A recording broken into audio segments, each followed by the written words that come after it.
आपल्याला शिक्षक म्हणून होते ते त्यांचे माहिती कोणाला झालं त्यांचे हे सुपुत्र. धन्यवाद मदर सर. सगळ्यांना माझा परिचय आहेच, तरी खूप वर्षानंतर आपण सर्वजण भेटतोय म्हणून पुनश्च एकदा मी माझा परिचय करून देतो. माझं नाव दत्तात्रय विष्णू वाडेकर. संजय पण नावाने मला बरेच जण ओळखतात, कारण राजू, विजू आणि संजू अशी जोडी होती आमची. ती भाऊ आम्ही या ठिकाणी होतो राहिला.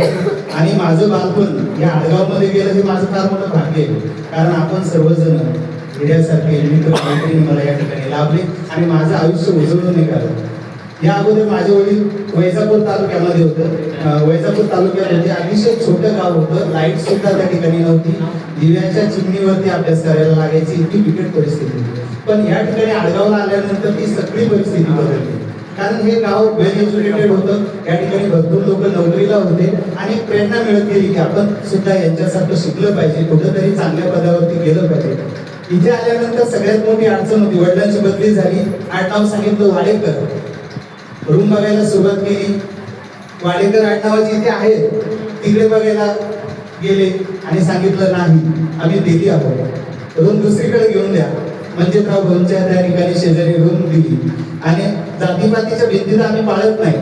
तर काही लोकांचं म्हणणं होतं की तुम्ही इथे रूम करू नका. मंजितराव भाऊंच्या शेजारी रूम दिली, त्या ठिकाणी शेजारी संगीता होते आमच्या ठिकाणी राहायला. गणेशचंही घर गल्लीतच होतं, पलीकडे स्वप्नीलचं घर होतं, राजूचंही घर जुनं पलीकडेच होतं. सगळे एकाच गल्लीमध्ये राहणारे हे सगळे मित्रमंडळी होते. अतिशय छान वाटायचं आणि अभ्यास सुद्धा सोबतच व्हायचा. शाळेमधल्या भरपूर आठवणी, वेळेचा थोडासा अभाव आहे, आपण वर्ग सुद्धा सारून घेतले.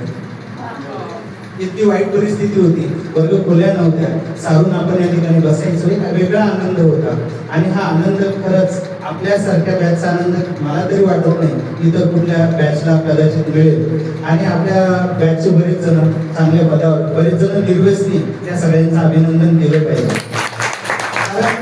बरेच बॅचचे मुलं आहेत परंतु व्यसनाधीन झाले आणि व्यसनाधीन होऊन त्यांनी त्यांचं आयुष्य बर्बाद करून घेतलं. परंतु आमच्या घरातूनच वडिलांची शिकवण अतिशय कडक प्रोसेसचे माझे वडील होते. मी बऱ्याच वेळेस मला क्रिकेट खेळायचा फार छंद होता. वडील मला ग्राउंडवरून मारत घरी न्यायचे. स्वप्नील गोट्या फार खेळायचो स्वप्नील आणि हा हंटरच नाव होतं त्याचं, खूप छान निशाणा पण होता. हा आणि खूप छान बालपण या ठिकाणी गेलं. वडिलांची नंतर या ठिकाणी आम्ही आडगाव सोडलं 12वी नंतर.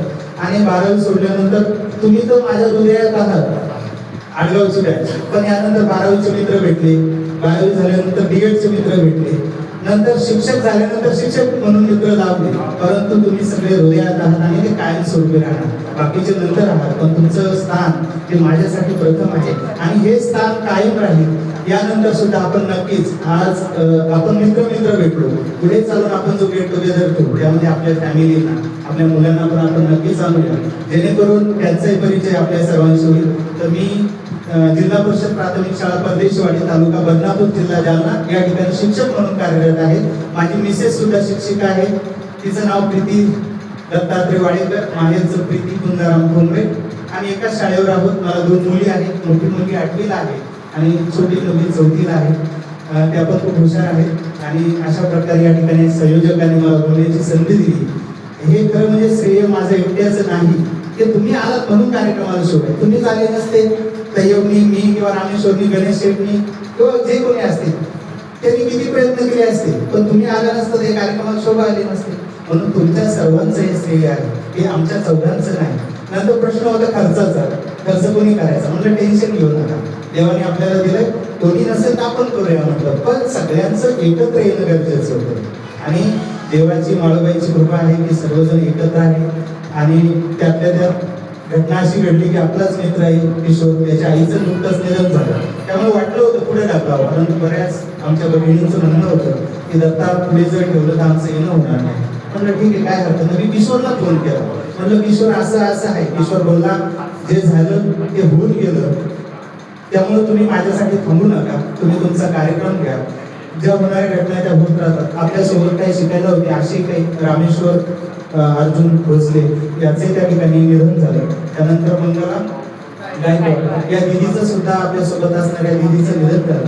त्या दोघांनाही आणि आपल्यासोबत ज्या ज्या मुलं किंवा मुली आहेत त्यांच्या आई किंवा वडील ज्यांचं निधन झालं असेल त्यांना आजच्या कार्यक्रमाच्या दिवशी मी या ठिकाणी भावपूर्ण श्रद्धांजली अर्पण करतो. त्यांच्या सोबत माझं दुःख कायमस्वरूपी असेल हे या ठिकाणी व्यक्त करतो. आणि अजून एक आज विशेष घटना आहे. आजच्याच दिवशी 3 एप्रिल 1680 ला महाराष्ट्राचं नव्हे या देशाचं आराध्य दैवत छत्रपती शिवाजी महाराजांचा सुद्धा देहावसान झालं होतं. महाराजांना सुद्धा मानाचा मुजरा करतो आणि माझ्या वारीला या ठिकाणी पूर्ण विराम देतो.